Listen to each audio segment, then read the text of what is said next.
Assalamu alaikum. My name is Asha Tariq, roll number 1053, and the topic of my presentation is comparative acid base strength of organic compound.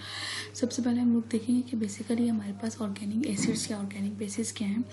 तो organic acid कोई भी ऐसा organic compound होता है जिसकी acidic properties होती हैं, और मोस्ट कॉमन हमारे पास जो ऑर्गेनिक एसिड है वो कार्बोक्सिलिक एसिड है, और इसकी जो एसिडिटी है वो एसोसिएट होती है जिसके अंदर कार्बोक्सिलिक ग्रुप प्रेजेंट है.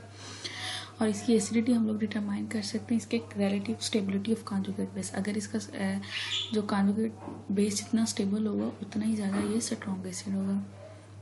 ऑर्गेनिक बेस की बात करते हैं तो कोई भी ऑर्गेनिक कंपाउंड जिसकी that is associated with the acidic properties या and that act as a base. Organic bases हम लोग बात करते हैं यूजुअली प्रोटोन एक्सेप्ट होता है, बट नॉट ऑलवेज. मस्ट नहीं है कि ये हमेशा प्रोटोन एक्सेप्ट ही करें.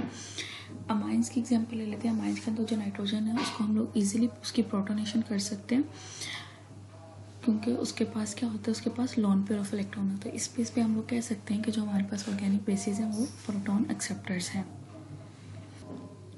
आगे हम ये देख लेते हैं कि साइंटिस्ट के क्या कॉन्सेप्ट्स हैं लोगों ने दिए हैं एसिड और बेस के. अगर हम लोग आर्गेनियस कॉन्सेप्ट की बात करें तो उसके मुताबिक एसिड हाइड्रोजन आइंस का सोर्स है और जो बेस है वो हाइड्रोक्सिल आयन का सोर्स है. अगर लॉरी बॉन्स्टेड की बात करते हैं तो उसके मुताबिक एसिड प्रोटोन एक्सेप्टर है जबकि बेस एसिड प्रोटोन डोनर है, जबकि बेस प्रोटोन एक्सेप्टर है. लिविस कॉन्सेप्ट की बात करते हैं तो लिविस के अंदर जो एसिड होता है वो इलेक्ट्रॉन पेयर,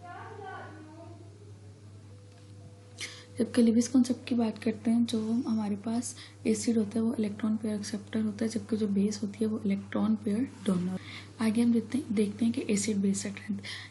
जो स्ट्रेंथ होती है किसी भी एसिड या बेस की वो किसके ऊपर डिपेंड करती है, इसकी एक्सटेंट ऑफ आयोनाइजेशन वाटर, यानी वो कितनी एक्सटेंट तक वाटर के अंदर आयोनाइज हो सकता है.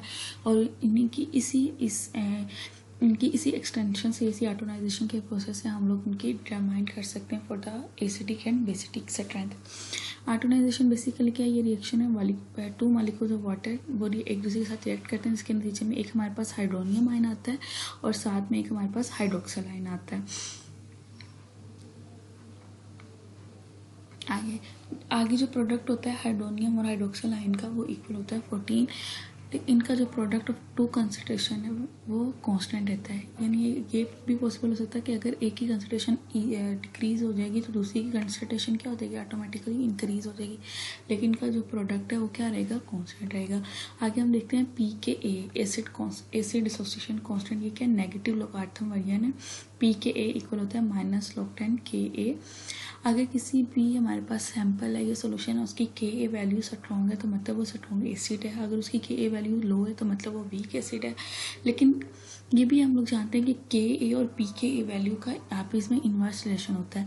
तो जिसकी pKa वैल्यू लो होगी तो मतलब वो स्ट्रॉन्ग एसिड है, और जिसकी pKa वैल्यू हाई होगी मतलब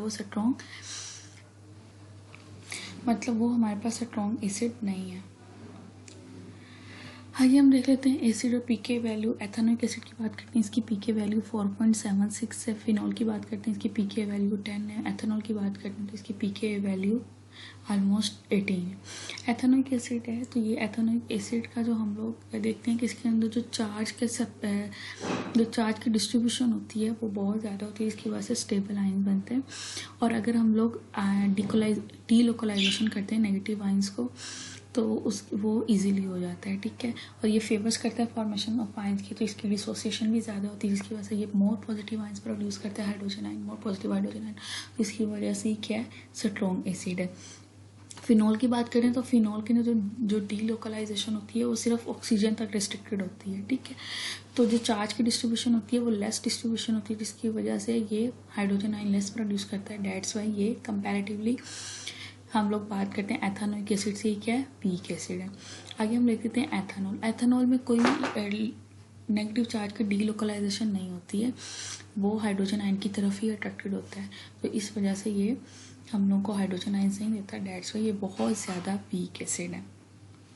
आगे हम लोग देखते हैं वेरिएशन इन एसिडिक स्ट्रेंथ. मतलब हमारे पास जो है एसिड्स, अगर उनके साथ कोई इलेक्ट्रॉन डोनेटिंग या इलेक्ट्रॉन विड्राइंग ग्रुप लगा होगा तो उसका क्या इफेक्ट होगा इलेक्ट्रॉन डीलोकलाइजेशन पे, इलेक्ट्रॉन डिस्ट्रीब्यूशन पे. अगर हम लोग बात करते हैं कि कौन से एटम इलेक्ट्रॉन विड्रॉ कर रहे हैं तो यहाँ पे हमारे पास या तो कोई हैलोजन आ जाए या फिर नाइट्रो ग्रुप आ जाए. ठीक है. अगर कोई कॉन्जुगेट अगर हम लोग लगाते हैं कोई इलेक्ट्रॉन विड्रॉइंग ग्रुप तो इलेक्ट्रॉन विथड्रॉइंग ग्रुप से जो हमारे पास कॉन्जुगेट बेस बनेगी वो स्टेबल होगी और ये फेवर्स करेगी आयंस की फॉर्मेशन को, जिसकी वजह से हमारे पास स्ट्रॉन्ग एसिड बनेगा। लेकिन अगर कोई इलेक्ट्रॉन डोनेटिंग ग्रुप इसके साथ लगा होगा तो उसके नतीजे में क्या होगा, कॉन्जुगेट बेस क्या होगी, लेस स्टेबल होगी। कॉन्जुगेट बेस लेस स्टेबल होगी तो फिर जो फॉर्मेशन ऑफ आयंस है वो क्या हो जाएगी, कम होगी और हमारे पास जो रिजल्टेंट पे तौर पे एसिड भी होगा वो क्या हो जाएगा, वीक एसिड होगा। आगे हम के बी यानी बेस डिसोसिएशन कांस्टेंट की बात करते हैं। पी के बी क्या नेगेटिव लोगारिथम है और ये इससे भी हम किसी भी अल्कलाइन सोल्यूशन की कोई स्ट्रेंथ को मेजर कर सकते हैं। हाई के बी वैल्यू होगी तो मतलब स्ट्रॉन्ग बेस है, अगर लो के बी वैल्यू होगी तो मतलब वो वीक बेस है। और वही जो हम लोगों ने पहले बात की थी कि ये के बी और पी के बी वैल्यू भी इसी तरह ये एक दूसरे के इन्वर्स हैं, जिसकी लो पी के बी वैल्यू होगी मतलब वो स्ट्रॉन्ग बेस है और जिसकी हाई पी के बी वैल्यू होगी मतलब वो वीक बेस है। और अगर हम लोग के ए और के बी को हम लोग प्लस करें तो ये 14 के इक्वल है। And thank you, that's all about my topic.